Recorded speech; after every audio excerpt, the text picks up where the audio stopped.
네, 안녕하세요. 반갑습니다. 서울시 사회적 경제 온라인 박람회 주간입니다. 오늘은 그 첫 번째 포럼 순서로 기조 포럼이라고 주제를 잡았는데요. 기조 포럼을 시작하도록 하겠습니다. 저는 서울 사회적 경제 네트워크의 이사장을 하고 있는 변형석이라고 합니다. 저는 사회적 기업 트래블러스 맵의 대표를 하고 있기도 하고요. 오늘 진행을 좀 맡게 됐습니다. 주로 말씀은 이제 양옆에 조금 이따 소개해 드릴 분들이 많이 해주실 거고요. 저는 진행을 좀 하게 될 것 같습니다. 먼저 포럼의 주제부터 먼저 좀 말씀을 드리면요. 포럼의 주제가 코로나19 이후 사회적 경제의 역할과 대응 방안 이렇게 되어 있습니다. 이게 주제를 이렇게 잡고 나니까요. 사실은 아무 말이다 해도 되는 그런 주제이기도 합니다. 코로나가 변화시키지 않은 것이 없기 때문에 사람들의 라이프 스타일까지 재정해야 되는 수준에서의 변화들을 겪고 있기 때문에 사실은 오늘 아무 말이나 해도 되는데요. 그래도 그중에서 특별히 사회적 경제의 맥락에서 이것을 어떻게 해석해야 되는가, 그리고 코로나19뿐만 아니라 한 1-2년 사이에 벌어지게 될 여러 예측되는 변화 환경들 안에서 사회적 경제가 좀 어떤 고민을 해야 될까라는 굉장히 거창하고 많은 주제를 불과 1시간의 시간 동안 하는 자리를 만들었습니다. 모든 얘기를 할 수는 없지만요. 이어지는 여러 포럼들에서 더 상세한 얘기들은 좀 진행이 되지 않을까라고 생각하고, 1시간이라는 짧은 시간이지만 지금 초대드린 두 분의 내공을 봤을 때 충분히 1시간 안에 다 말씀 주실 수 있을 거라고 기대를 하면서 먼저 두 분 소개부터 먼저 드리도록 하겠습니다. 먼저 왼쪽에 계신 분은 이원재 대표님이신데요. 랩 2050의 현재 대표님이시기도 하고요. 위키백과를 보니까 경제평론가 이렇게 있더라고요. 위키백과에도 이제 임명으로 올라가 계시더라고요. 네. 그리고 희망제작소 소장을 하셨었고 한겨레 경제연구소의 소장도 하셨었습니다. 인사해 주시면서 랩 2050 잘 모르실 수도 있어서 랩 2050 소개도 잠깐 좀 부탁드리겠습니다. 네, 안녕하세요. 랩 2050 이원재입니다. 랩 2050은 민간 정책 싱크탱크입니다. 그래서 2050년을 바라보면서 미래를 준비하는 경제 사회 정책을 만들자는 취지로 만든 비영리 민간 연구소이고요. 네, 오늘 초대해 주셔서 감사합니다. 저희는 소개해 주신 대로 이 경제 전체를 사실 보는 연구를 하는데, 그중에서 사회적 경제가 어떤 역할을 하는지 좀 같이 고민을 하고 많이 배우는 자리가 됐으면 좋겠습니다. 네, 다음으로 저의 이제 오른쪽에 계시는 분은 강민수 위원장님이십니다. 서울 지역 협동조합 협의회 정책위원장을 맡고 계시고요. 한국의 이제 한국 사회적 경제 연대 회의라는 전국 단위의 사회적 경제 연대 조직이 있는데요. 거기서도 정책위원장을 맡고 계십니다. 예전에는 쿡비즈 협동조합 대표도 하셨었고요.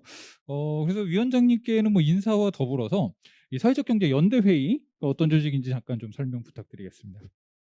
네, 안녕하세요. 지금 소개받은 한국사회적경제연대회의 그리고 서울지역 협동조합회 정책위원장 강민수라고 합니다. 한국사회적경제연대회의는 사회적 경제의 전국 조직인데요. 56개 전국 단위 조직들이 모여서 사회적 경제의 정책, 제도, 그다음에 실질적인 비즈니스 같은 것들을 돕는 그런 연대 조직이라고 이렇게 생각하시면 좋겠습니다. 오늘 초대해 주셔서 감사합니다. 네, 감사합니다. 두 분께 제가 매우까지는 아닌데 이게 참 광범위한 이야기들 중에 무언가를 끄집어내야 되는 질문들을 드려서 마음속으로는 굉장히 미안한 마음도 좀 가지고 있습니다. 딱히 답이 없는 질문들도 있거든요. 그렇지만 잘 답변해 주실 거라고 생각을 하고요. 미리 한 5개 정도의 좀 질문을 드렸는데요. 아마 이제 말씀 주실 내용들 좀 고민을 해 오셨을 거라고 생각합니다. 어 첫 번째 주제는 이렇습니다. 오늘 뭐 메인 주제이기도 하지만요. 코로나19와 관련된 질문입니다. 이제 슬슬 좀 지겨워지기도 하는데요. 코로나19 얘기를 우리가 언제쯤이면 그만할 수 있을까? 매우 지겨운 상황이기도 하지만 그것이 준 충격의 여파가 크기 때문에 또 그냥 넘어갈 수는 없는 주제이기도 한 것 같습니다. 제가 드렸던 질문을 조금 읽어드리면요. 코로나19가 한국 사회에 심각하고 지대한 영향을 주고 있습니다. 코로나로 인한 사회적 경제적 변화를 사회적 경제의 맥락에서 해석할 때 중요한 지점은 무엇이라고 생각하십니까? 그래서 코로나가 준 여러 영향들을 좀 봤을 때 사회적 경제가 좀 중요하게 고민해야 될 포인트가 어딘가 이런 질문을 좀 드렸던 거였는데 요 질문에 대해서는 먼저 이원재 대표님부터 답변 좀 부탁드리겠습니다. 네, 여러 가지가 있겠지만 또 근본적으로 이야기가 좀 변하지 않은 것이 없다 이렇게 얘기할 수도 있겠지만 이제 세 가지로 한번 요약을 해보겠습니다. 첫 번째는 격차의 확대입니다. 그리고 두 번째는 노동의 쇠퇴, 그리고 세 번째는 삶의 의미의 재발견. 이렇게 세 가지 변화가 오고 있다고 생각합니다. 여러 거시적인 변화가 있지만 우리한테 딱 이제 우리 삶의 생활에 실제 이제 체감되는 건 이런 것들인 것 같습니다. 격차 확대가 뭐냐? 근데 뭐냐를 볼 때는 몇 가지를 봐야 돼요. 그래서 제가 자료를 보여드리면서 조금 말씀을 네네, 드렸으면 좋습니다. 합니다. 네. 일단 격차 확대했을 때 우리가 흔히 생각하는 건 소득 불평등이에요. 소득 격차. 근데 최근에 소득 격차 흐름을 보면은 이 자료에서 보시는 것처럼 지니 계수 우선 보면 지니 계수의 빨간색이 사실 가처분 소득이고 파란색이 시장 소득이기 때문에 빨간색이 사실 우리한테 최종적으로 들어오는 소득이거든요. 여기는 근로소득도 들어가고 사업소득도 들어가고 더하기 정부에서 받는 복지 혜택도 들어갑니다. 불평등이 계속해서 줄어들고 있다는 사실을 알고 있어요. 이상하죠. 많은 사람들이 불평등이 커지고 있다고 느끼고 있는데 줄어들고 있어요. 실제로는 소득 불평등이죠. 그리고 파란색을 보시면 이건 시장 소득인데 정부에서 세금 걷어가고 그다음에 복지 혜택 주기 전에 나가서 버는 거예요. 빨간 선만큼 낮아지진 않고 있죠. 이게 진위 계수니까 높을수록 불평등도가 높은 건데 좀 평탄하게 가면서 조금씩 그래도 낮아지거나 평탄하거나 이런 모습을 보이고 있어요. 그래서 전체적으로 보면은 전체 이 소득 격차는 시장에서 벌어들이는 돈은 격차가 비슷하다고 할 수 있습니다. 이건 이제 최하층부터 최상층까지 중산층까지 포함한 모든 계층을 얘기한 거예요. 그런데 정부에서 어쨌든 여러 가지 포용적 성장 정책이라든지 소득주도 성장 정책을 펴면서 아마 하층이 올라가고 있을 겁니다. 그러면서 빨간색의 이 결과적으로 정부로부터 받은 혜택까지 포함한 불평등은 줄어들고 있다 이렇게 볼 수 있고요.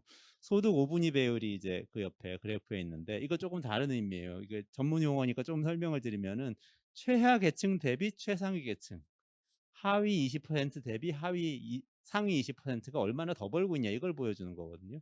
시장 소득을 보시면 진위 계수하고는 한이하게 다르죠. 진위 계수는 전체 중간까지 포함해서 얼마나 벌어졌냐인데 이거는 소득 5분위 배율은 상하만 딱 비교했잖아요. 그러면은 이걸 보면은 시장에서 돈을 굉장히 못 버는 분하고 잘 버는 분 사이에 격차는 늘어나고 있구나. 잘 버는 분들이 아마 훨씬 더 잘 벌고 있을 겁니다. 최상위 계층이 훨씬 이 소득이 높아지고 있어서 이런 문제가 생길 거라고 보고요. 그렇지만 또 정부에서 복지 혜택으로 이걸 커버해주고 있는 게 빨간 선에 보이죠. 소득 5분의 1 빨간 선은 불평등도가 낮아지고 있는 것으로 나오는 거는 하층이 높아지고 있다는 거. 빨간 선은 가처분 소득이니까 복지 혜택 포함한 거라고 말씀드렸잖아요. 이렇게 소득은 정리가 되고 있어요. 근데 이제 이걸 딱 보면은 드는 생각이 있죠. 이게 뭐냐? 지금 내가 이렇게 느끼는 불평등도가 큰데 그러니까요. 그건 다음 그래프를 보셔야 이해가 됩니다. 자산이에요. 우리가 지금 느끼고 있는 불평등은 자산의 불평등입니다. 불과 3년입니다. 문재인 정부 출범 이후 2017년부터 3년 앞에 동안에 그래프가 2019년 정도까지의 그래프인 거죠, 그러면? 2011년부터 19년까지. 2019년까지의 네. 그래프. 이 두 번째 그래프는 2017년부터 2020년까지의 그래프인데요. 저기 순자산하고 부동산 자산이 있죠. 순자산이라고 하면 우리 갖고 있는 재산 전부, 뭐 현금, 주식, 뭐 예금, 적금, 부동산 다 합쳐서 한 거에 빚을 뺀 거죠. 부채 빼고. 그게 순자산이고 부동산은 갖고 있는 부동산만 봤을 때 구성만 보여드린 겁니다. 구성이니까 제로섬 게임이에요. 상위가 늘어나면 하위가 줄어들고 뭐 이런 건데요. 빨간색이 상위 1%가 갖고 있는 비중이에요.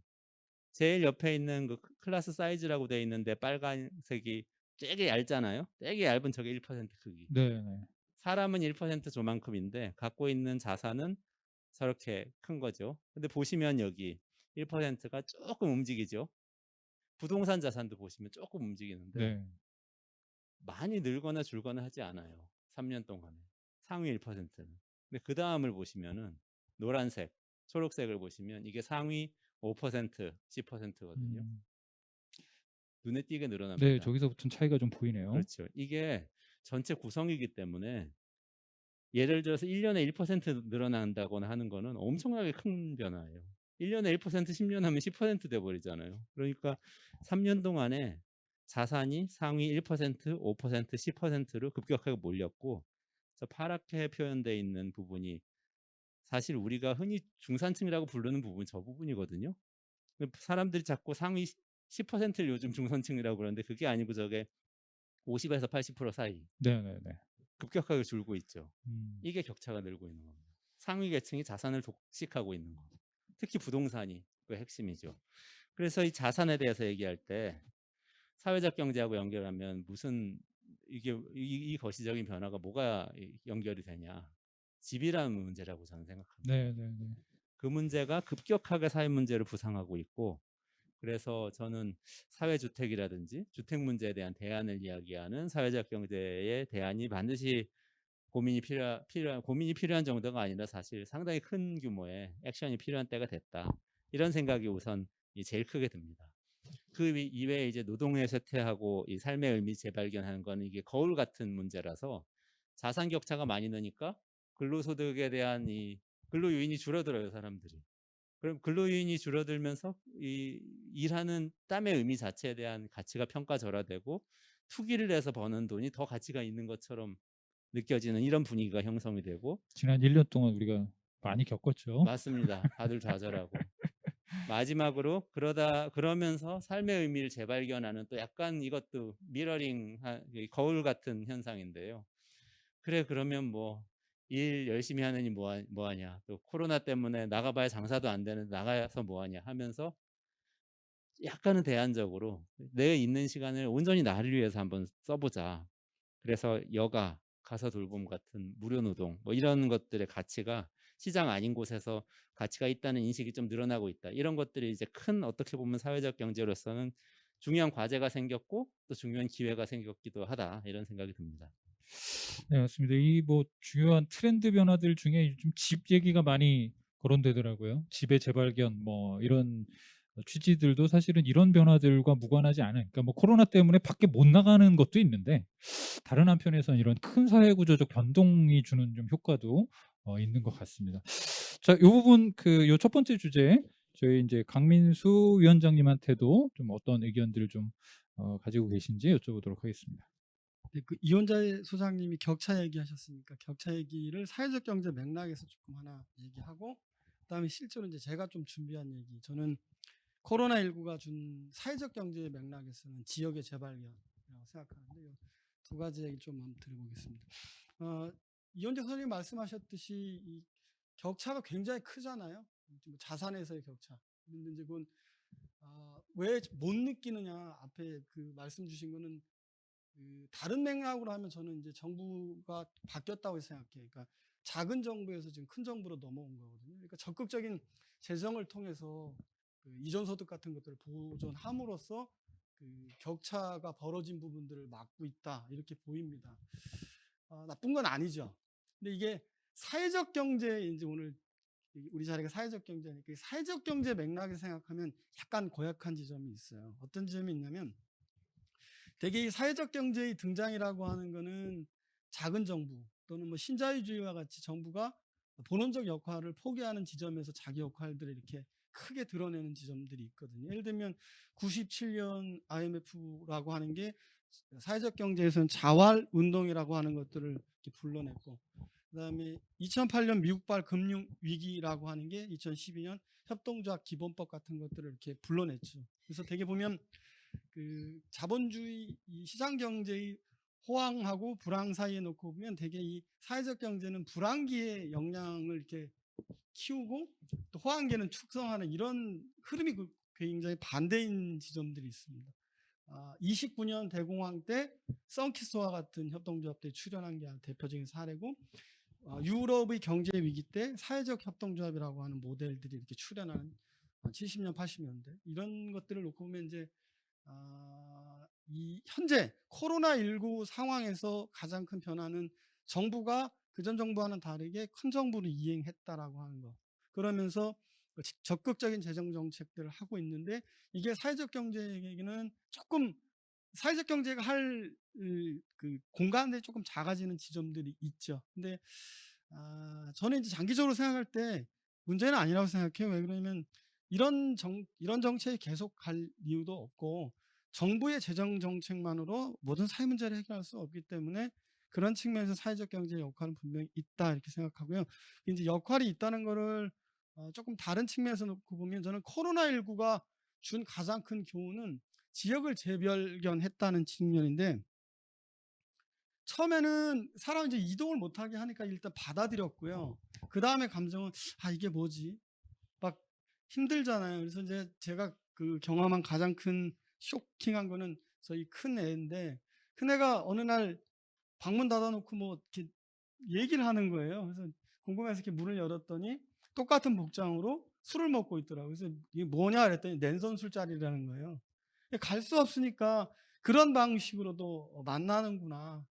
그래서 그 과정에서 제가 깨달은 거는 이 사람은 만나야 하는 존재라고 하는 거구나라고 하는 거를 코로나19를 통해서 이렇게 얻게 됐고 이 과정이 계속 진행된다면 아마 어떤 형태든 사람들은 다시 만나는 행위를 하게 될 거다. 그런데 이제 우리에게 주어진 제약 조건은 그전과 같이 멀리 갈 수는 없고 가까운 곳에서 서로 만나고 소통하게 될 거다. 그러면 가까운 곳에서 만나고 서로 소통하는 방식으로의 삶의 변화가 분명히 있게 될 거고 이 과정에서 가까운 곳에 만난다는 건 결국 우리가 얘기하는 지역에서 만나는 거고 그런 측면에서 이제 커뮤니티에서의 여러 가지 활동들이 일어나게 될 거고 이 커뮤니티에서 일어나는 여러 가지 활동들은 그 주식회사 기업이 하는 것보다 이 사회적 경제 기업이 하는 게 훨씬 더 효과적인 지점들이 있습니다. 예를 들면 그 지역사회 통합돌봄 같은 거나 그다음에 우리 커뮤니티 키친 같은 것들이랄지 등등등 이런 여러 가지 분야에서 코로나19가 오히려 어떤 측면에서는 사회적 경제가 더 활성화될 수 있는 산업 분야들 또는 사회 분야들을 이렇게 드러내게 해준 그런 게 아닌가 하는 뭐 그런 개인적인 생각도 좀 해봤습니다. 네, 감사합니다. 네, 우리 이원재 대표님은 이 격차가 확대되는 이게 가장 뭐 누가 보더라도 사회적 경제 맥락에서 격차가 커지고 있다라는 이 체감상의 어떤 상황들 그리고 그것의 구조적인 핵심들을 좀 찾아내서 그 문제를 좀 해결해야 되는 과제가 가장 중요한 과제 중에 하나로 사회적 경제뿐만 아니라 뭐 우리 사회 전체가 좀 그런 것을 가지고 있는 것 같고요. 근데 그 중에서 좀 중요한 포인트가 소득의 격차보다는 자산의 격차가 훨씬 더 크게 만들어지고 있다는 점에서 사회적 경제가 좀 어디 주목해야 되느냐에 좀 과제가 좀 주어지는 게 아니냐 이렇게 좀 보셨고요. 우리 강민수 위원장님은 이제 지역 기반성의 강화, 지역 기반의 어떤 중요성의 강화, 확대 이런 얘기를 좀 주셨는데 그 보니까 당근마켓의 성공 비교를 이제 얘기하면서 이 얘기를 하더라고요. 그게 이제 여기서는 6km 이내인가요? 여기서만 판매를 할 수 있잖아요. 이게 왜 그러면 이렇게 사람들 사이에 확 퍼졌냐? 그러니까 가까운 거리에 있기 때문에 신뢰도가 올라간다고 평가를 하는 거예요. 그러니까 이게 사람들에게 뭐 가까이 있더라도 6km밖에 있으면 서울에서 6km밖이면 그게 어디 뭘 아는 사람인가요? 전혀 아닌데도 불구하고 지역의 인접성이 주는 안정감, 소속감 같은 것들이 분명히 있구나. 이게 대도시 안에서도 그런 점에서 굉장히 좀 신기한 점들을 발견했었는데 사회적 경제가 강조하는 것도 좀 그런 점에서의 지역에서의 어떤 상호 신뢰관계들이 중요한 자양분으로 좀 등장하는 계기가 되지 않았나 이렇게 좀 보고 계신 것 같습니다. 자, 시간이 뭐 저희가 주어진 시간이 많지 않기 때문에 두 번째 질문으로 바로 넘어가 보도록 하겠습니다. 두 번째 질문은 조금 이런 질문이었습니다. 사실은 한국 정치가 대단한 역동성을 가지고 있고 한국의 정치뿐만 아니라 행정도 그런 차원에서는 굉장히 좀 굴곡이 많은 이제 역사들을 여태까지도 만들어 왔고 앞으로도 특히 뭐 한 짧은 시간 동안 뭐 대통령 선거와 지방 선거를 앞두고 있는 굉장히 좀 역동적인 시기가 될 것 같은데요. 이런 환경에서 좀 고민이 됐던 게 있었습니다. 그러니까 이렇게 변화하는 환경에서 그러면 사회적 경제는 어떻게 대처해야 되나 이런 고민들이 좀 있어 왔고요. 그래서 질문을 제가 이렇게 드렸는데요. 여러 급속한 정치 정책 환경의 변화가 있었고 앞으로도 예견되는 상황입니다. 사회적 경제는 이 변화에 따른 영향을 많이 받을 수밖에 없는 조건에 있어 왔습니다. 이에 대해 사회적 경제의 자주성, 독립성 차원에서의 우려와 거꾸로 더욱 적극적인 참여를 통해 정부 등의 정책에 개입할 수 있는 전략을 가져야 하는 것 아니냐는 주장이 동시에 제기되고 있는 상황입니다. 이에 대한 의견은 무엇인지요? 이렇게 여쭤봤는데요. 사실은 이제 사회적 경제라고 하면 협동조합 7원칙도 마찬가지지만 좀 정부로부터의 좀 독립성, 그런 좀 규제나 이런 것들에서 제한받지 않는 조직, 그리고 뭐 어떤 보조금이나 지원금에 의존하지 않는 자립성, 이런 것들은 중요한 원칙 중에 하나를 좀 보고 있습니다. 근데 한국의 정치적인 맥락, 정책 환경의 맥락이 정부 주도의 어떤 정책 환경 조성 과정 중에 있어 왔습니다. 그래서 이런 것 사이에 저희가 여러 혼선 내지는 고민들을 좀 하게 되는 것 같습니다. 그래서 뭐 답은 없지만 두 분께 좀 여쭤보도록 하겠습니다. 요거는 먼저 강민수 위원장님한테 좀 여쭤보도록 하겠습니다. 네, 그 변영석 대표님 말씀하신 게 사회적 경제 내에서 하는 얘기로는 사회적 경제가 과도한 행정이나 재정적 지원에 의존하게 되면서 혁신성을 잃게 되는 게 아니냐 하는 이제 우려이신 것 같아요. 사회적 경제 운동을 하는 사람 입장에서는 늘 경계해야 할 지점이라고 생각하는데요. 역사적으로 이 연원을 보면 대개 이런 그 문제에 대한 어려움 같은 것들 얘기한 게 아마 2007년도 사회적 기업 육성법 이후에 정부가 본격적으로 재정 지원을 시작하면서부터 표현하면 이제 뭐 그 경제학자, 경영학자, 뭐 컨설턴트들, 말하자면 사회적 경제를 잘 이해하지 못하는 분들이 과도하게 이 사회적 경제로 이렇게 그 들어오게 되면서 아마 이런 것들이 더 심화된 게 아니냐라고 하는 이제 진단들이 있고, 그런 부분은 일부 없지 않아 있는 것 같습니다. 우리 이제 작년도 코로나 상황에서 도대체 어떤 기업을 사회적 경제 기업이라고 말할 수 있는 거냐 관련해서 그 우리 내부에 문제도 있었고요. 그래서 이제 그런 측면에서 저는 뭐 일견 타당은 하지만 이런 측면도 동시에 좀 고려해 봤으면 좋겠어요. 일정하게 이제 그런 표현을 이제 강제적이고 모방적인 형태로 뭔가 따라가면서 혁신성을 잃었다 이런 취지인데, 사회적 경제 주체 내에서 그거를 모방한 게 아니라 자기 스스로 합리적인 선택을 하신 분들도 있다고 보여요. 재정적 지원이나 행정적 지원 필요하니까.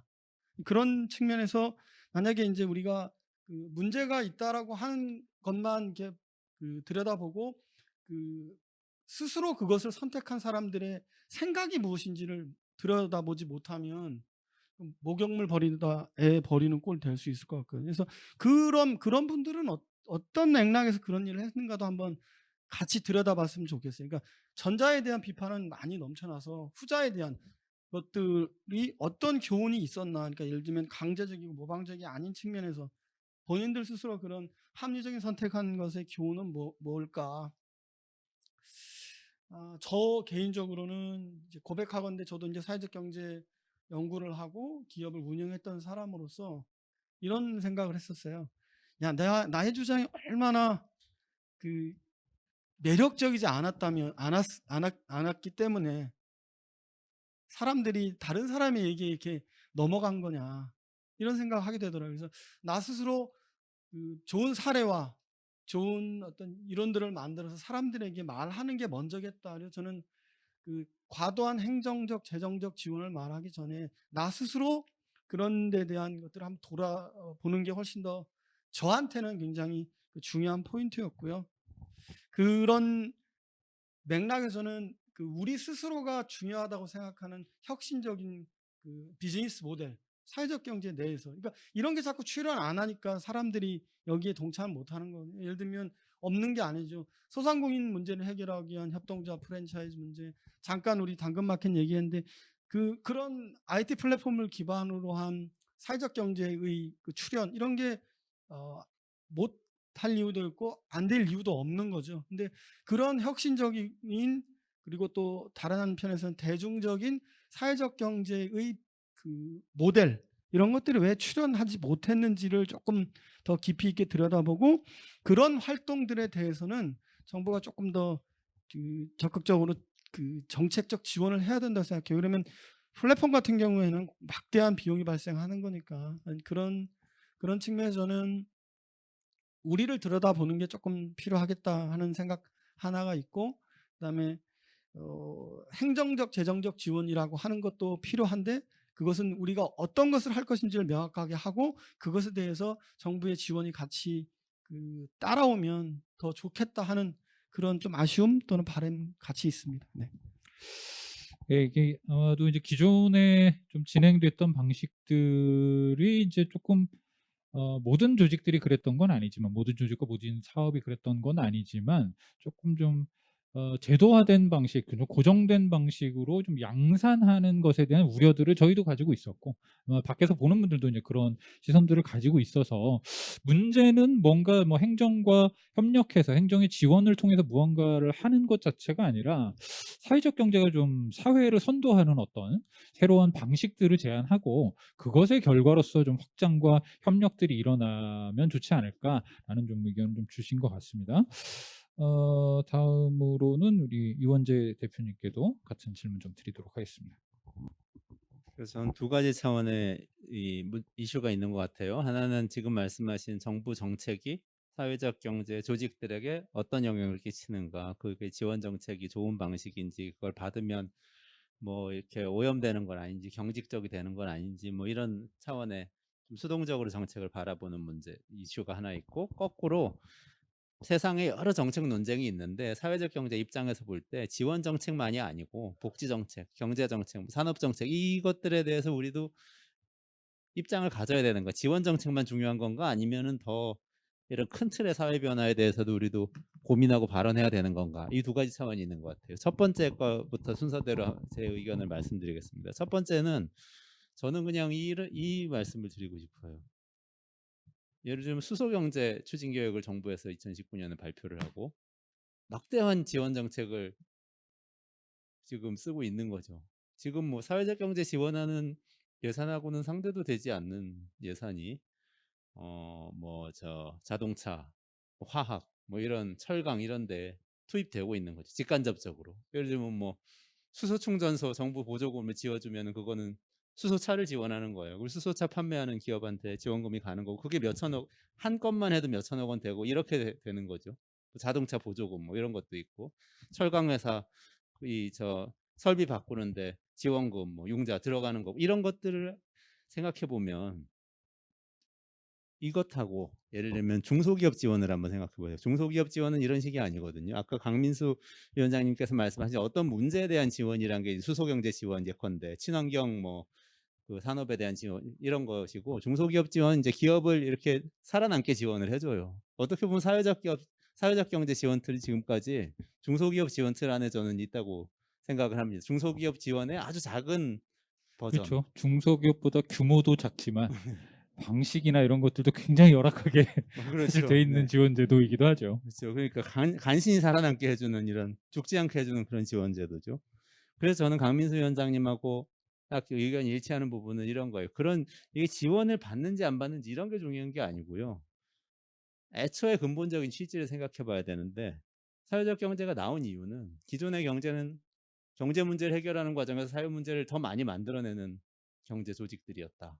그래서 우리는 사회 문제를 해결하면서 경제 문제를 일으키지 않는 지속적으로 그래도 경제가 선순환할 수 있도록 하는 그런 조직을 만들겠다. 이렇게 했다고 이렇게 얘기한 거라고 저는 생각합니다. 그렇다면은 더 이 사회 문제를 잘 해결하는 게 무엇인지를 고민을 하는 게 맞다고 생각해요. 예컨대 아까 제가 자산 격차가 중요하다고 말씀드리면서 부동산 문제 얘기했잖아요. 근데 부동산 문제는 유럽 국가들을 보면은 지금 버전은 아니지만 과거 버전에서 2차 세계대전 이후의 버전에서 굉장히 사회적 경제가 역할을 많이 하면서 해결한 주택 문제잖아요. 사회주택이 사실 뭐 인구의 뭐 30% 40%가 사회주택에서 살고 있는 국가도 유럽에는 군데군데 있고 독일도 그렇고 오스트리아도 그렇고 뭐 그렇잖아요. 그런 걸 생각해 보면은 그런 문제는 사실 국가하고 협력하지 않으면은 해결할 수가 없는 문제입니다. 당연히 제도적 지원도 받아야 되고 기여하는 목도 있어야 되지만 이런 파트너십을 가지고 큰 문제를 해결하는 기획을 해나가는 방식으로 가면 좋겠다. 이렇게 이제 그러니까 개별 기업이 연명하는 지원을 받는 방식은 사실 중소기업 지원처럼 큰 실효성이 없어요. 이거 자체가 결과적으로 이제 생존하는 데만 도움이 되기 때문에 그래서 문제 해결에 초점을 두고 좀 대하면 좋겠다 이런 생각이 우선 한 가지 있고요. 두 번째가는 이제 조금 적극적으로 우리가 정치 정책에 대해서 큰 틀의 의견을 가질 거냐 이런 문제인데 저는 정치적으로 어떤 입장을 가질 필요는 없다고 생각하지만 정책적인 입장은 필요한 것 같습니다. 예를 들면 정부 재정이 굉장히 커지는 문제 강민수 위원장님 아까 말씀해 주셨는데 그건 우리가 다 알고 있는 이슈잖아요. 근데 충돌하는 부분도 있고 안 충돌하는 부분도 있어요. 그러니까 사회적 경제하고 시너지가 나는 방식의 재정 사용 방법이 있고 충돌하는 방식의 재정 사용 방법이 있죠. 예를 들면은 특정한 서비스를 민간에서 제공하고 있는데 정부가 들어와서 직접 기관을 만들고 고용을 해서 그 서비스를 제공하기 시작하면 바로 딱 충돌이 되는 거죠. 돌봄 영역 같은 경우에 뭐 그런 일이 군데군데 생기기도 하고 아직은 국지적이지만 근데 예를 들어서 보편적 복지라든지 뭐 기본소득제 이런 이 방식으로 정부가 가게나 개인에게 직접 그냥 지원을 해주는 방식은 사회적 경제하고 충돌하진 않죠. 그럼 사회적 경제는 어떻게 보면 더 좋은 서비스를 개발해가지고 그분들한테 낮은 가격에 구매할 수 있도록 한다든지 아니면 정부의 지원 방식이 뭐 현금이 아니라 바우처라든지 뭐 아니면 어쨌든 뭐 뭔가 서비스라든지 뭔가 구매할 수 있는 사회적으로 가치 있는 뭔가 구매할 수 있는 방식으로 지원하는 제도를 도입하도록 할 수 있다면 그건 들어가서 우리가 경쟁해서 성장하면서 문제 해결할 수 있는 그런 틀이 되잖아요. 그래서 저는 기본소득제, 보편적 복지 또는 보편적 서비스 지원 이런 것의 방식에 대해서 좀 토론해가지고 그건 좀 명확하게 발언을 해도 괜찮지 않을까 이런 생각이 듭니다. 맞습니다. 이게 뭐 정치에 대해서 정치 세력화하는 것은 좀 다른 방식의 이슈인 것 같고 저희가 하려는 것도 뭐 정치를 어떻게 하겠다라는 것이라기보다는 행정과 국가가 세상을 좀 변화시켜가는 과정에서 그 변화의 수단으로서 사회적 경제라는 것이 어떻게 잘 연계되고 활용될 건가 이런 고민이 좀 있는 것 같아요. 그런 점에서는 그런 정책에는 굉장히 적극적으로 좀 개입해야 되는 것이 아닌가 생각이 됩니다. 그 말씀 주신 거 듣다가 예, 저도 이게 지원을 많이 받는다고 우리가 스스로도 좀 자괴감 같은 것도 있고 밖에서도 비판이 많은데요. 사실은 대기업들한테 세금 감면해 주는 것만 연간 몇 조 원씩 됩니다. 근데 저희 사회적 기업 뭐 5천 개 정도가 있는데 거기에 예산으로 지원되는 게 4천억이 채 안 돼요. 그러니까 이런 규모를 따져보면 하나하나까지를 다 비교해 보면 여기 쏟아지는 여기에 들어오는 뭐 지원이라는 것이 과하다라고는 전혀 보지 않으나 그것도 어떤 좀 관성들이 있으니 좀 그런 것들도 어떤 새로운 이슈들을 가지고 좀 정비해 나갈 필요는 있고 그것의 가장 좋은 방식은 국가의 정책이 크게 전환되는 과정에서 사회적 경제가 어떻게 결합할지를 좀 전략적으로 접근해서 해결해가는 것이 좀 중요하지 않나 생각이 됩니다. 네, 역시 두 분 대화를 하니까 굉장히 밀도 높은 논의들이 되고 있습니다. 지금 뭐 30분밖에 안 되는데 벌써 두 주제를 다 말씀을 나눴고요. 세 번째 주제로 좀 바로 넘어가도록 하겠습니다. 이게 조금 뭐 이따가 앞서도 당근마켓 하면서 얘기를 좀 하기도 했지만 뭐 당근마켓 자체가 굉장히 특이한 현상이기도 하기는 한데 제 입장에서도 이것도 이제 그 로컬과 관련된 질문입니다. 앞서 이제 강민수 위원장님도 얘기 주셨지만 세 번째 질문은요 이렇게 드렸는데요. 서울은 로컬이기도 하지만 그 자체로 한국이라는 국가 단위의 핵심이기도 한 독특한 포지션을 가지고 있습니다. 사회적 경제 맥락에서 지역 기반의 중요성이 강조되고 있지만 대도시의 특성상 지역성이 옅은 서울에서의 전략이 무엇인지 많은 고민이 있어 왔습니다. 지역 기반의 사회적 경제라는 관점에서 현재까지 서울 사회적 경제의 전략 방향에 대해 평가하고 다음의 방향성에 대해 의견을 좀 구하고 싶습니다. 이렇게 질문을 드렸는데요. 이분은 우리 이원재 대표님은 사실은 서울의 뭐 정책들을 계속 팔로우업을 계속 해오신 건 아니기 때문에 강민수 위원장님이 먼저 얘기 좀 주시고 이원재 대표님의 말씀 좀 듣도록 하겠습니다. 예, 서울의 사회적 경제 전략을 이 자리에서 꼭 얘기해야 되는 거죠. 네, 되게 어려운 주제라서 이렇게 제가 그냥 네, 서울 박람회라서요. 네, 네. 조금 이렇게 뭉쳐봤는데 고민은 이런 겁니다. 그러니까 관점을 전환했으면 좋겠다 이런 취지인데 저는 서울을 빚진 자의 도시라고 생각합니다. 이게 모든 거를 자기 스스로 할 수 없고 다 외부로부터 지금 갖고 들어오는 거거든요. 그러니까 그런 측면에서 서울은 그 스스로가 자립하고 있지 않은 가장 대표적인 이제 에너지 같은 것들이죠. 그래서 그 빚진 자들의 도시로서의 서울이 어떻게 하면 여러 가지를 물론 생산하지만 또 그 빚진 부분들을 갚아 나갈까. 근데 이제 아마 사회적 경제가 그런 쪽에서 조금 더 역할을 할 수 있을 것 같아요. 예를 들면 인구 OECD 대비로 인구 집중화로 치면 우리나라가 3위 정도 제가 된다고 통계를 들었는데, 그러니까 그 유명한 방글라데시 같은 데 빼고 그 다음에 가장 많이 모여 사는 데가 이 서울이라고 하는 곳이더라고요. 그래서 그렇게 이제 모여 사니까 당연히 에너지 같은 것들을 이렇게 빚을 질 수밖에 없는데, 그것들을 어떻게 조금이라도 계속 갚아 나갈 거냐라고 하는 관점의 전환을 가지고 그 분야에서 사회적 경제가 조금 뭔가 그 전략들을 찾아 나갔으면 좋겠어요. 이제 기존의 방식으로 더 한다면, 그럼 예를 들면 지금 생협분들이 자원순환 지금 적극적으로 나서서 이런 여러 가지를 하고 있고, 그다음에 작긴 하지만 서울에 이런 그 옥상 같은 것들을 활용해서 햇빛 발전 같은 걸 이제 사회적 경제를 꾸준히 해왔는데, 그 문제를 어떤 방식으로 이 사회적 경제 방식으로 좀 풀어나갈 수 있을까? 그래서 저는 무엇보다 우리 사회의 이제 큰 문제, 아까 불평등 먼저 격차 말씀 주셨고, 두 번째 문제가 기후 위기인데, 이 기후 위기 문제에 대해서 우리 서울의 사회적 경제가 어떤 방식으로든 자기 대답을 할 필요가 있다. 이 관점은 저는 빚을 갚는 관점으로 조금 전환해서 했으면 좋겠고요. 그다음에 에너지만 있는 건 아니니까 지역이라고 하는 측면에서 놓고 보면 서울은 참 어려운 것 같아요. 서울 자체가 그 지역이라고 표현하기는 굉장히 좀 어려운 측면이 있고, 두 번째는 비즈니스의 측면에서 되게 어려운 지점이 있는데요. 사회적 경제 기업으로 한정해서 놓고 보면 생협, 신협 같은 경우는 구나 마을 단위로 비즈니스가 돼요. 그런데 사회적 경제 기업의 그 직면한 시장이, 예를 들면 우리 변 대표님 하시는 트래블러스 맵 같은 경우도 구에서 비즈니스 해가지고 뭐 경영이 안 되잖아요. 이건 전국이거나 세계인 거죠.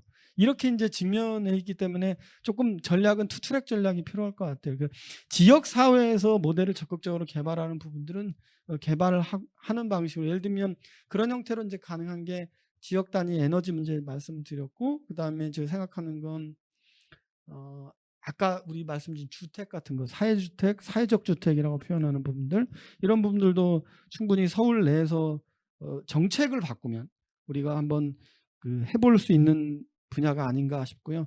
그다음에 소상공인 문제도 마찬가지입니다. 이렇게 광범위하게 이렇게 모여 살고, 그다음에 자영업 비율도 OECD 평균 굉장히 높은 부분이기 때문에 이런 데 대해서도 사회적 경제가 조금 자기 대안들을 가질 필요가 있을 것 같고요. 그다음에 마지막으로 어느 분야보다 지역을 배경으로 제일 잘할 수 있는 거는 저 역시 지역사회를 통합 돌봄하는 거. 그래서 돌봄이라고 하는 문제가 지금 여러 가지 측면에서 나왔는데, 특히 이제 뭐 주목하는 거는 코로나19 때문에 생기는 교육 불평등 같은 거. 아이들이 지금 학교에 못 가니까 학력이 자꾸 떨어진다고 그러는데, 부자, 돈 많이 버는 사람들은 과외해서 된다고 하는데, 우리 돈 못 버는 사람들은 그 불가능한 일이잖아요. 이런 것들도 저는 이제 새로운 돌봄의 영역인 것 같아요. 그러니까 노인 돌봄, 뭐 이런 문제를 넘어서 그런 지역 사회에서 전체적인 필요로 하는 서비스 전체를 놓고 통합사회 돌봄들 하는 이런 방식으로의 개입 전략을 좀 짜면 좋겠다. 그래서 일단 어쨌든 에너지 문제에 대해서는 우리가 한번 뭐든지 해봤으면 좋겠다. 그리고 두 번째는 통합사회, 지역사회 통합돌봄이라고 하는 분야에서 사회적 경제가 조금 노을이 있는 게 아니라 역할이 있는 게 아니라는 관점으로 조금 해보면 어떨까라는 그런 생각입니다. 네, 이 주제를 이제 지역이라는 관점을 조금 어떻게 보면 이제 사업의 유형 혹은 뭐 필요에 따라서 지역을 중심으로 좀 사고를 집중적으로 해야 되는 영역들이 어딜까, 이렇게 좀 얘기를 풀어 주셨습니다. 그래서 에너지, 그다음에 뭐 아까 이제 협동조합들, 그러니까 생협 같은 경우들은 이제 소비의 이슈를 좀 해결하려는 거고, 주택과 관련된 것이 있고, 뭐 소상공인이라던가, 특히 좀 통합 돌봄 같은 경우는 돌봄, 그러니까 이게 보니까 일의 종류가 옆에 있어야 되는 일이 있고요, 온라인으로 해도 되는 종류의 일들이 있더라고요. 옆에 있어야 되는 종류의 일들이 사회적 경제가 많이 지역에서 해야 되는 일들에 해당하는 일들일 텐데 그런 방향으로 좀 우리가 할 일들을 좀 찾아서 연계하고 방법들을 찾아내는 전략이 좀 필요하다. 이렇게 좀 주신 것 같습니다. 네, 다음은 이원재 대표님 말씀 좀. 글쎄, 서울이라는 데가 굉장히 굉장히 앞서 있고 모든 것의 중심이기도 하지만 또 그렇기 때문에 모든 문제를 다 안고 있기도 한 곳이라고 생각하고요. 실제로 제가 아까 말씀드렸던 자산 격차도 서울이 가장 심해요. 당연히 그렇겠죠. 많이 가진 분들이 훨씬 더 많이 갖고 있는데 뭐 어려운 분들은 다 어디나 비슷하시기 때문에. 그러면 사회적 경제 입장에서 보면 사회 문제 해결하는 게 미션이라고 그러면 기회가 많이 사실 있는 건데 지금 문제는 저는 이런 거라고 생각해요. 사회적 경제에 대한 그동안의 정책적 관심과 이 수많은 활동가들의 헌신과 그것들을 다른 영역하고 비교했을 때 적다고 할 수 없는데 거기에 비해서 눈에 띄는 성과가 또 크다고 할 수는 없는 게 아닌가. 또는 큰데 인정받고 측정하지 못하고 평가 못 받고 있는 건 아닌가. 저는 이런 생각이 들어서 뭔가 딱 부러지는 서울의 문제 하나를 좀 같이 해결해 보면 좋겠다 이런 생각이 들고 만시지탄인데요. 너무 늦었는데 예전에 사실 지금 뭐 현대자동차 사옥 들어오는 강남의 그 땅에 땅에서 사회주택을 크게 한번 해봤으면 어땠을까 이런 생각이 지금 들어요. 지금이라도 아마 안 되겠지만 태능 CC를 개발해가지고 집을 공급한다는데 그럴 때 가서 같이 이걸로 서울의 집 문제 서울이 제일 심각하니까 다 서울 와서 살려고 그러니까 그리고 집 문제 이렇게 한번 해결해 보자고 사회적 경제가 보여줄 수 있다거나 그게 돌봄이라도 좋고 에너지라도 좋은데 이런 사이즈 정도로 문제 해결에 힘을 한번 합쳐보면 좋겠다. 저는 좀 이런 생각이 들었습니다. 그러니까 이게 저도 항상 아쉬움을 느끼는 건데 우리 각자는 굉장히 열심히 무언가를 하고 있는데 그것이 어떤 결과를 내는지에 대해서 사람들이 인식할 만큼의 성과를 낸 적은 거의 없는 것 같아요. 한쪽에서는 우리 실력 문제도 있고 한쪽에서는 여전히 이제 풀기 힘든 제도적인 여러 장벽들이 작용하기도 하고 그래서 항상 번번이 좌절하면서 이제 부딪히기도 하고 이런 것 같습니다. 그래서 이게 풀어야 될 과제들은 굉장히 많은데 여전히 지역사회 안에서 그중에서도 주택 같은 문제는 좀 규모 있게 해결하는 방법들을 이제는 좀 찾아낼 때가 되지 않았나. 그리고 기후위기 같은 절박한 사안들에 있어서는 그건 역시 도시 지역에서 이것을 어떻게 해결하는지에 대한 모델들을 좀 규모 있게 만들어가는 것 이런 것들이 좀 필요한 시점이다. 이렇게 아마 두 분 얘기들에 좀 포인트가 좀 잡힌 것 같습니다. 그 이제 연결해서요. 이게 이제 네 번째 질문이 이런데요. 네 번째 질문은 이제 우리를 둘러싸고 있는 여러 위기들 중에 우리 모두가 체감하고 있는 이 촬영을 하는 오늘도 점심시간에 느닷없이 우박 같은 빗방울이 쏟아졌는데요. 이게 뭐 전 세계가 갖고 있는 기후위기 문제죠. 이 기후위기 문제를 그리고 거의 이제 시간표도 째깍째깍 가동되는 것 같습니다. 2050년까지 탄소제로 하지 않으면 안 된다는 결의까지 다들 모아내고 있는 마당이니까 예전에는 굉장히 막연했다면 이제는 그 시계가 돌아가고 있는 상황으로 보입니다. 그것을 그 2050년에 탄소 배출을 제로로 만들기 위해서 뭐가 필요하냐? 한국도 나름대로 뭐 선언도 하고 이런 것들을 하기는 했으나 그러면 그 과정에서 우리 역할은 뭐냐? 이게 또 우리의 고민인 것 같습니다. 질문을 이렇게 드렸습니다. 기후위기 극복이 절체절명의 과제로 떠오르는 상황입니다. 사회적 경제 주요 화두 역시 오래전부터 기후 위기였지만 규모 있는 실천을 만들지는 못했습니다. 정부와 세계 차원에서 기후 위기 대응 실천이 전면화될 것으로 예상되는 가운데 사회적 경제 방식이 이 위기를 극복하는 중요한 솔루션 중에 하나가 될 수 있을까? 그렇다면 어떤 요소 때문이고 이를 더 적극적으로 실행하기 위한 필요 조건은 무엇일까? 이런 것이 이제 질문이었습니다. 그러니까 이 얘기는 사회적 경제가 에너지 문제에 접근하면 뭔가 달라지나? 그럴 가능성이 있나? 그런 게 있어야 뭐 정부한테 이런 걸 사회적 경제 방식으로 해 봅시다 이렇게 제안을 하게 될 텐데 그런 것이 있나? 혹은 없다면 그런 것을 해내기 위해서 어떤 선행되어야 되는 과제들이라면 뭐가 있을까? 요런 좀 질문 내용이었는데요. 요거는 먼저 이원재 대표님 답변 좀 부탁드리겠습니다. 네, 기후위기라는 문제가 좀 특수성이 있는 것 같습니다. 기후위기는 정말 인류가 종으로서의 생존을 고민하는 문제잖아요. 그래서 사실은 개별 주체가 할 수 있는 일이 별로 사실 없어 보이는 측면이 있어요. 그래서 사실 국가 차원에서도 할 수 있는 일이 별로 없다 보니까 파리 기후 회의 같은 걸 해가지고 다 같이 뭘 하자고 국가들도 얘기를 하는 차원의 문제라서 그런 특수성을 좀 감안을 해야겠다는 생각이 들고, 그럼 그 안에서 사회적 경제는 뭘 할 수 있을까? 이렇게 생각을 해야 되는데요. 저는 중요한 파일럿을 만드는 역할, 그리고 시민들하고 대화하는 역할, 그 두 가지 정도는 할 수 있지 않을까 하는 생각을 합니다. 두 번째, 시민들하고 대화하는 역할, 사실은 지금까지 사회적 경제가 많이 하고 잘하는 역할인 것 같고, 그거는 어떻게 보면 지금 우리가 기후위기 자체는 시민들이 뭐 조금씩 힘을 모은다고 해결되는 문제는 사실은 아니에요. 거대 기업과 우리의 생산 시스템과 이런 게 다 바뀌어야 되는 거지만, 우리 민주주의 사회이기 때문에 많은 사람들의 의식이 바뀌면 그 시스템을 바꿀 수가 있는 동력이 생기잖아요. 사람들이 선거를 통해서 어쨌든 정책 결정에 영향을 미칠 수가 있기 때문에, 그렇기 때문에 시민들에게 조금씩이라도 쓰레기 문제 참여하거나, 또는 뭐 태양광 아까 말씀하신 태양광 발전에 조금씩 참여하거나 하면서 의식을 계속 바꿔가도록 하는 작업은 사회적 경제에서 적극적으로 계속 해야 되고, 그게 활성화될 수 있는 그런 제도적 지원은 적극적으로 당당하게 요구해야 된다, 이렇게 생각합니다. 그리고 첫 번째 말씀하신 파일럿의 역할이 더 중요한데, 사실은 그게 어떤 모르는 일이잖아요. 누군가 뭘 해보다가 이거 작은 규모에서 굉장히 이렇게 하니까 잘 됐어, 발전 이렇게 하니까 훨씬 나아, 이래서 이제 그걸 전국으로 전 세계로 확산했을 때 기후위기가 해결됐어, 이렇게 될 수 있는 것들 찾아내는 과정인데, 그거는 저의 이제 주관적인 감으로 지금 사회적 경제 내 역량으로 쉽지는 않아요.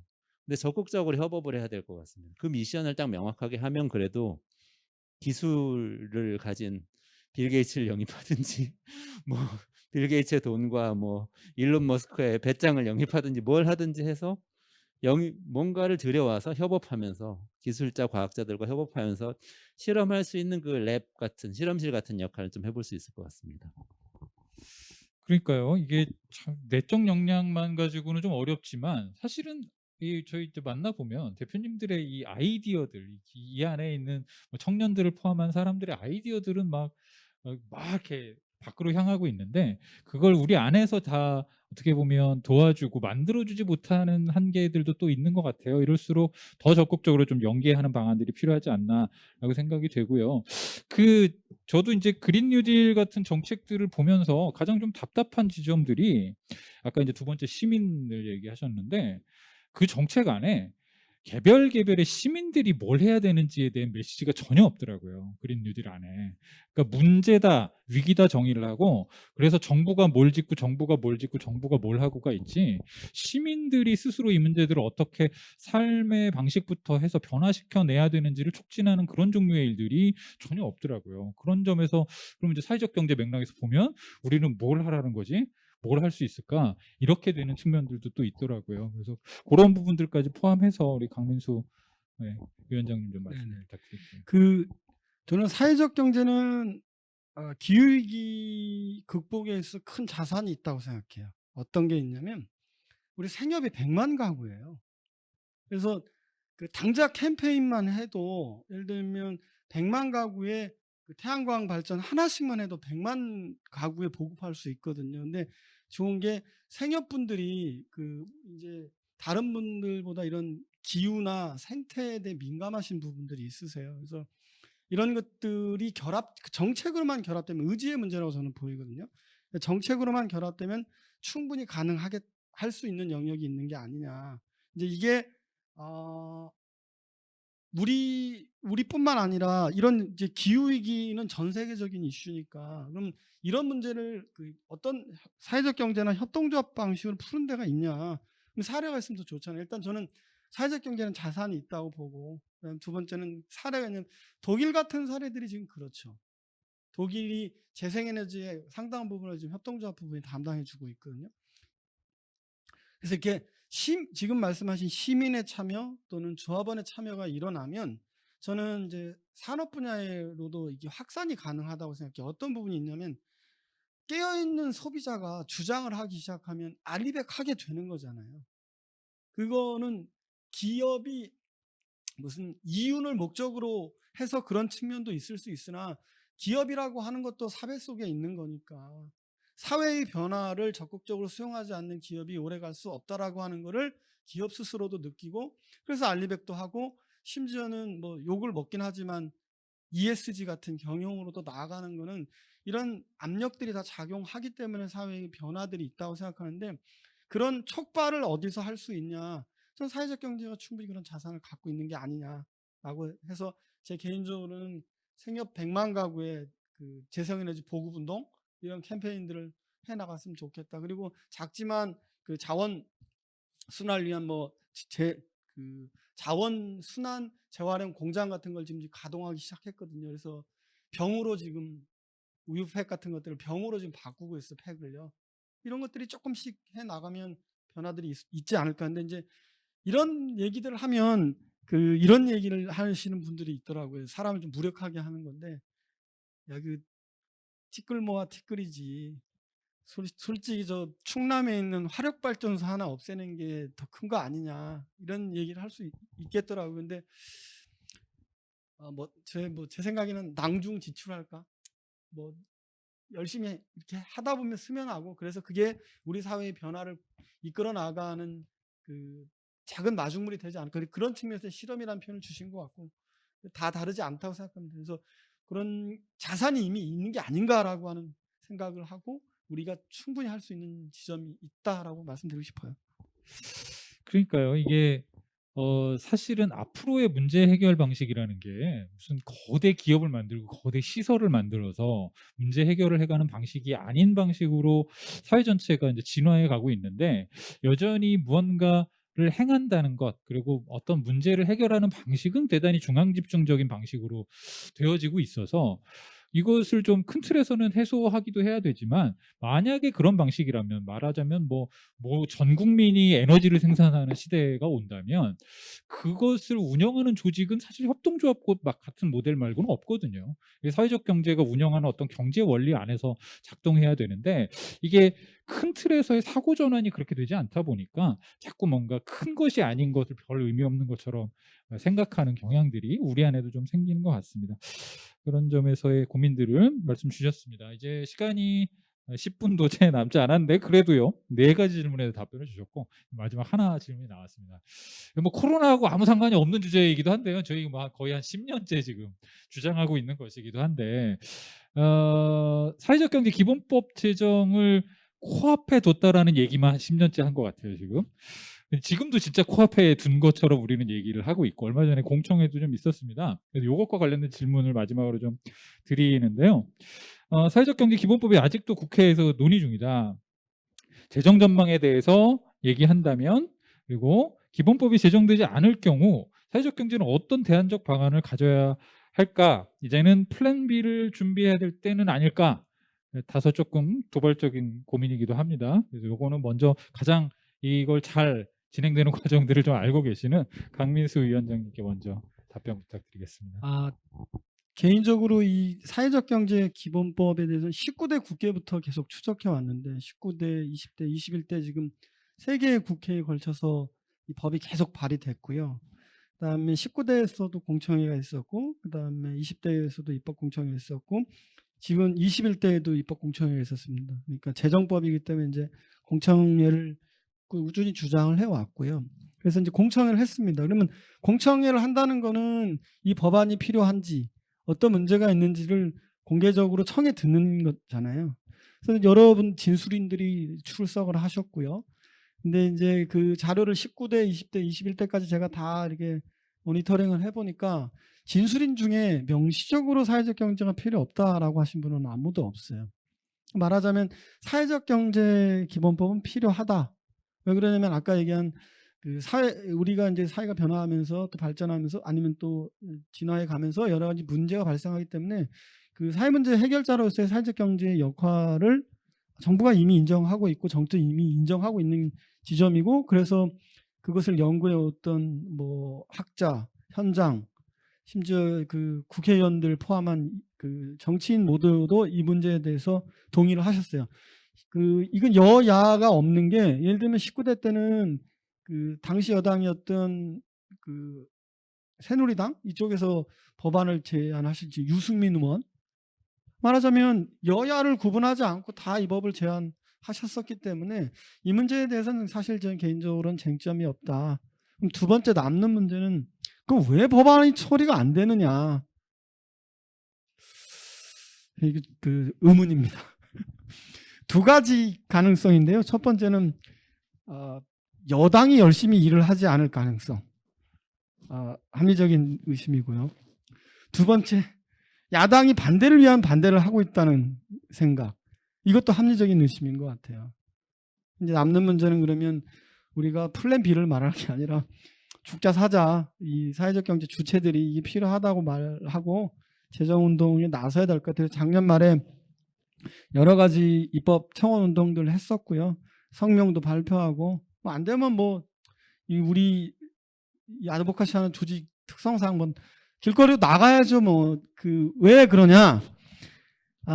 이게 사회적 경제 기본법이 왜 필요하냐면 법안 내로 들어와 보면 정부가 매 5년마다 사회적 경제를 어떻게 활성화할 것인지에 관련한 자기 기본 계획을 제출토록 하게 돼 있어요. 그리고 이런 기본 계획에 따라서 부처가 다시 조응해서 계획을 내고 지역 단위도 마찬가지입니다. 그래서 정부를 포함한 지방 정부까지 그 계획들을 내도록 되어 있고 1년 단위 시행 계획들을 내도록 되어 있습니다. 근데 그게 이제 잘 시행되는지 여부를 이렇게 모니터링하고 거버넌스 해야 되니까 그 내에 사회적 경제 위원회를 두도록 되어 있거든요. 그래서 기본 계획을 만들고 사회적 경제 위원회를 설립하게 되면 아무래도 사회적 경제 활성화에는 큰 도움이 될 것 같고요.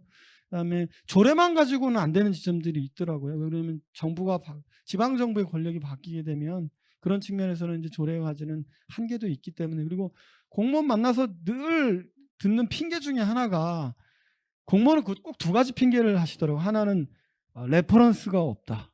그래서 전례가 없다는 거고 두 번째는 법이 없다. 그래서 그런 얘기 안 나오게 사회적 경제 기본법이 반드시 제정돼야 되는 게 아닌가 하는 그러니까요. 그런 생각을 해봤습니다. 아까 두 가지 가능성에 대해서 얘기를 하셨는데 그 중에 어느 쪽 그러니까 이게 여당이 힘을 많이 싣고 있지 않음과 예. 야당의 반대 중에 어느 쪽이 더 크게 영향을 미치고 있다고 보십니까? 저는 여당이 열심히 안 하는 것 같아요. 왜 그러냐면은 야당이 반대해도 지금 지형상 충분히 법안 처리가 가능하니까 이게 꼭 필요한 일이라고 생각하면 당연히 입법하셔야 되는 게 아닌가 싶습니다. 그렇죠. 이게 180석 가까이를 가지고서도 그렇죠. 이걸 못하는 거는 여당의 의지가 약한 거 아닌가 이렇게 네. 우리로서는 의심할 수밖에 그럼 없는 것 핑계의 같습니다. 여지가 없다고 저는 그러니까요. 생각합니다. 어쨌든 뭐 이게 플랜 B가 문제가 아니라 어떻게든 빨리 만들어내야 된다 이렇게 얘기해 주셨고요. 이원재 대표님은 어떻게 보고 계세요? 법이 통과되는 걸 보니까요. 두 가지 요소가 다 있어야 되더라고요. 충분 조건이 되려면. 첫 번째, 꼭 통과시키고 싶은 의원이나 정치 세력이 있어야 됩니다. 두 번째, 죽어도 안 된다는 의원이나 정치 세력이 없어야 됩니다. 둘 중에 하나라도 충족이 안 되면은 이게 보통 안 되더라고요. 근데 지금 아마 두 가지가 다 좀 네, 그런 것 죽어도 안 같아요. 된다는 네. 거는 없을 수도 있다고 말씀 주셨는데 네, 죽어도 안 되는 의지를 가진 의원은 물론 뭐 사회적 경제에 친화적인 의원님들이 많이 계시긴 한데 죽어도 안 되는 수준은 안 계신 것 같아요. 꼭 통과시키겠다는 분이 아마 그럴 필요가 좀 부족한 거 아니에요? 아니 없지는 않으신데 힘이 약하신가요? 좀 저희가 힘을 도와드려야 되나? 그래서 하여튼 참 이게 아이러니컬한 게 저희가 기본소득제 연구를 한 3년 동안 했는데요. 기본소득제 연구할 때는 이게 인류에게 과연 올 수 있는 제도인가 이런 생각을 하면서 약간 공상과학 소설 쓰는 그런 느낌이었는데 사회적 경제 저희보다 훨씬 더 뭐라 그럴까요? 훨씬 더 많은 설득과 협의 과정이 필요한 제도니까요. 예. 근데 더 빨리 현실이 돼가고 있는 것 같아서 아이러니컬합니다. 저는 근데 플랜 B도 필요한 것 같아요. 기본법도 밀지만 플랜 B는 뭐냐면 제 생각은 이런 거. 예컨대 기후 위기 관련된 입법과 제도가 만들어질 때 거기 들어가 사회적 경제를 넣고 지금 뭐 부동산 주택 관련해서 계속 정책이 나오잖아요. 거기에 항상 들어가서 어떤 한 모듈을 맡고 이런 방식으로 조금 이걸 업종별이라고 해야 될까요? 아니면 문제별 이 접근이라고 해야 될까요? 이런 접근도 좀 해볼 필요가 있겠다 이런 생각이 듭니다. 네, 맞습니다. 사실 가장 중요한 게 이제 법을 좀 제정함으로써 근본적인 틀을 만드는 것도 있지만 그건 그냥 추상적이고 사실은 정부의 여러 운영, 정책 설계 과정에 사회적 경제가 어떻게 좀 참여할 수 있을까, 함께 논의할 수 있을까 이런 것이 가장 큰 고민이었던 거고요. 그런 게 법으로 안 된다면 각각의 정책이 생산되는 과정, 각각의 법이 만들어지는 과정에 오히려 적극적으로 결합하는 방식이 플랜 B로서의 우리가 좀 대처할 수 있는 방법이 아닌가 이런 의견을 주셨습니다.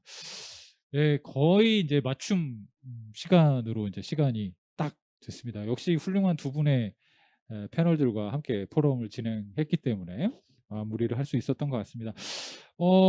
이게 작년에도 이 얘기를 제가 했던 것 같은데요. 작년에도 내년에는 좀 마스크 벗고 좀 오프라인에서 만나서 뭐든 행사든 뭐든 했으면 좋겠다고 말씀을 드렸었는데 올해도 또 안 되네요. 내년에는 되겠죠? 내년 7월이면은 네, 어떻게든 되겠죠? 저희 무슨 델타 변이까지 나왔는데 그거 뒤에 뭐가 쭉 나오겠지만 내년에는 진짜로 많은 사람들이 한 공간에 모여서 지금 우리 앞에 과제들이 굉장히 많이 있는데 이 과제들 머리 맞대고 토론하면서 앞으로의 방향들 함께 잡을 수 있는 그런 해가 됐으면 좋겠습니다. 올해 사회적 경제 기념 주간 행사 마지막까지 함께 해주시고요. 또 저희 이어서 많은 포럼들에서 같은 주제와 방식으로 아마 논의들 하실 테니까 그런 것들도 이어서 많이 좀 시청해 주시길 부탁드립니다. 네, 그럼 두 분 감사드립니다. 수고하셨습니다. 감사합니다.